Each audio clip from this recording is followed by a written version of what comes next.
नमस्कार, मैं हूं नीलू। तो आज जिनेवा में होने वाली बातचीत के पहले अमेरिकी सेना मिडिल ईस्ट में बड़ा बिल्डअप कर रही है। देखिए, आज बातचीत होनी है और बातचीत को लेकर इनडायरेक्ट वे में बातचीत होगी। जैसे पहले दौर की बातचीत हुई थी और कहा यह जा रहा है कि बातचीत से कुछ समस्या का हल, यानी कि ट्रंप और अमेरिका ने जो कहा था कि आप अपना यूरेनियम इनरिचमेंट कम करें, परमाणु कार्यक्रम को बंद करें, इसको लेकर कुछ निगोसिएशन हो सकती है ईरान के साथ। ईरान भी अपनी बात रखने लगातार रख रहा है कि देखिए मिसाइल प्रोग्राम को तो वो बंद नहीं करेगा। तो देखना होगा कि आज जो जिनेवा में इनडायरेक्ट बातचीत होगी अमेरिका और ईरान के बीच में, वो कितना रंग लेकर आती है। लेकिन इसी बीच कहा यह जा रहा है कि अब एक बार फिर से अमेरिका जो है वो लगातार मिडिल ईस्ट में बिल्डअप बढ़ा रहा है।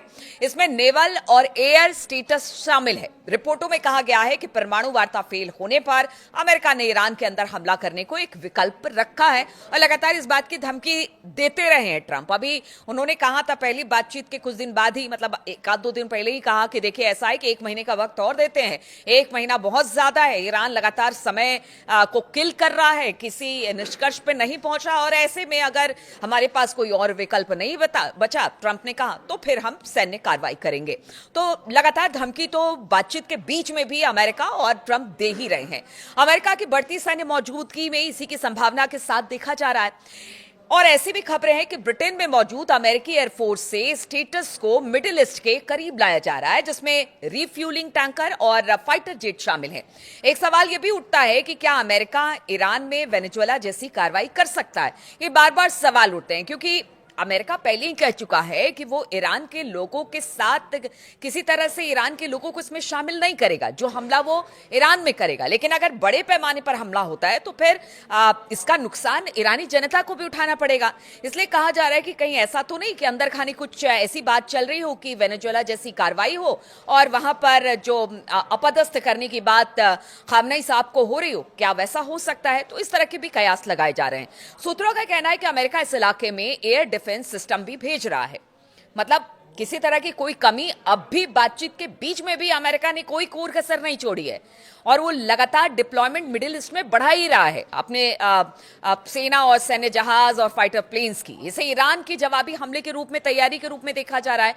फ्लाइट ट्रैकिंग डेटा के आंकलन से पता चलता है कि हाल के हफ्तों में दर्जनों अमेरिकी मिलिट्री कार्गो प्लेन ने अमेरिका से जॉर्डन, बहरीन और सऊदी अरब तक सामान पहुंचाया है। जानकार बताते हैं कि शुक्रवार शाम को कई अमेरिकी फाइटर जेट को जॉर्डन के एयर स्पेस में एंट्री के लिए डिप्लोमेटिक क्लियरेंस भी दी गई है। सैटेलाइट तस्वीरों के आंकलन से पता चलता है कि 25 जनवरी को जॉर्डन के मोफाक सॉल्टी एयरबेस पर 14 अमेरिकी F-15 फाइटर जेट तैनात हैं और इसके अलावा इलाके में 250 से ज्यादा अमेरिकी कार्गो फ्लाइट्स आ चुके हैं। ये पहले भी मैं आपको बता चुकी हूं कि किस तरह से जॉर्डन में लगातार जो सैन्य कार्रवाई के तौर पर ईरान पर जो करने वाला है अमेरिका, उसको लेकर डिप्लॉयमेंट्स बढ़ाए जा रहे हैं, चाहे वो फाइटर प्लेन्स हो या फिर कार्गोज हो, क्योंकि लंबी अगर लड़ाई में जाना है अमेरिका को तो फिर ये सब जरूरी है। इसलिए वो पूरी व्यवस्था कर लेना चाहता है। राष्ट्रपति डोनाल्ड ट्रंप पिछले कई हफ्ते से ईरान के खिलाफ सैन्य कार्रवाई की धमकी दे रहे हैं। शुक्रवार को उन्होंने एक बड़ी धमकी में कहा कि ईरान में सबसे अच्छी चीज शासन परिवर्तन हो सकता है। यानी इस बात के संकेत, जैसा पहले मैंने आपको बताया, इस बात के संकेत है। ट्रंप की धमकी ने ईरान पर अगले संभावित कदम को लेकर मिडिल ईस्ट में टेंशन बढ़ा दी है। देखिए, इस वक्त रमजान भी आने वाला और लोगों को लग रहा है, ईरान के लोगों को, कि क्या यही समय तो नहीं होगा जब अमेरिका और इजराइल मिलकर हमला कर देगा ईरान पर। तो इसकी भी संभावना देखिए, तैयारी ईरान की तरफ से पूरी है। वो बिल्कुल उस जगह से नजर नहीं हटा रहा है जहां से लगता है कि अमेरिकी या फिर इजरायली हमला कर सकते हैं। यानी मुस्तैदी अब भी रेड अलर्ट के तौर पर ईरान की तरफ से है। जानकारों के अनुसार अमेरिकी प्रशासन अभी तक यह समझ नहीं पाया है कि अगर वो ईरानी शासन को हटाता है तो फिर आगे क्या होगा।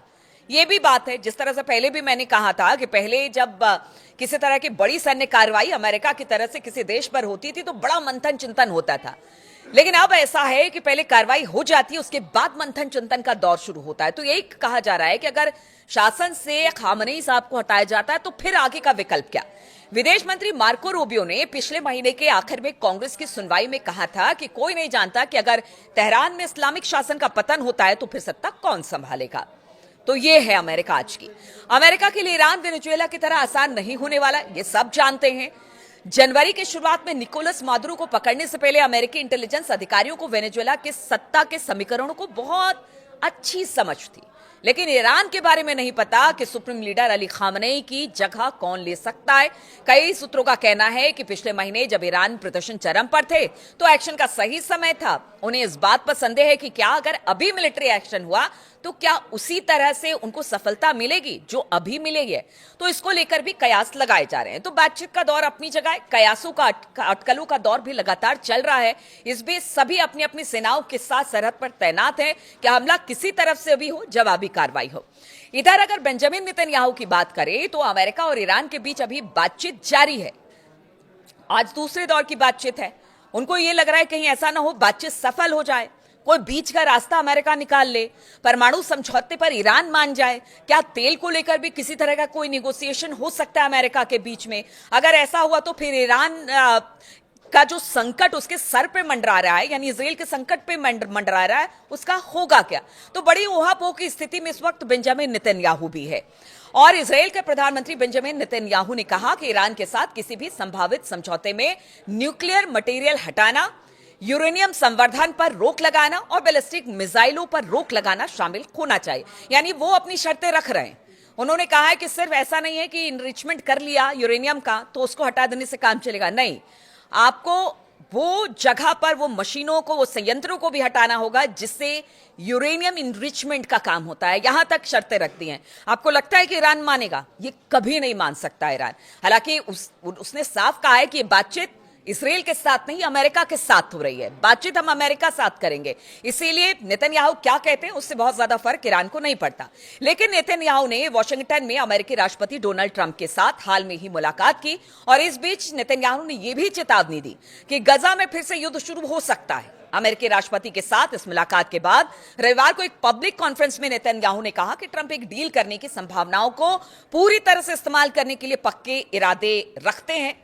अब हो सकता है कि ऐसा हो जाए। हालांकि नेतन्याहू ने कहा कि उन्हें ईरान के साथ किसी भी डील को लेकर संदेह है।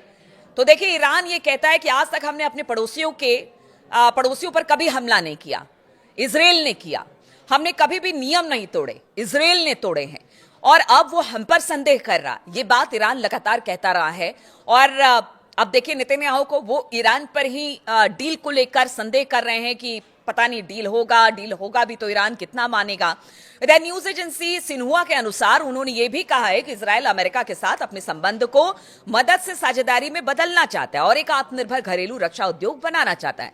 यानी वो अपने और अमेरिका के रिश्ते, यानी बेंजामिन नेतन्याहू इजराइल और अमेरिका के रिश्तों की भी बात कर रहे हैं, क्योंकि बार बार खबर आ रही है कि क्या अब इजराइल को भी अमेरिका छोड़ देगा। अगर डील ईरान के साथ हो जाती है तो क्या अलग थलग पड़ जाएगा इजराइल, इसलिए वो अपने और अमेरिका के रिश्तों की भी बात कर रहे हैं।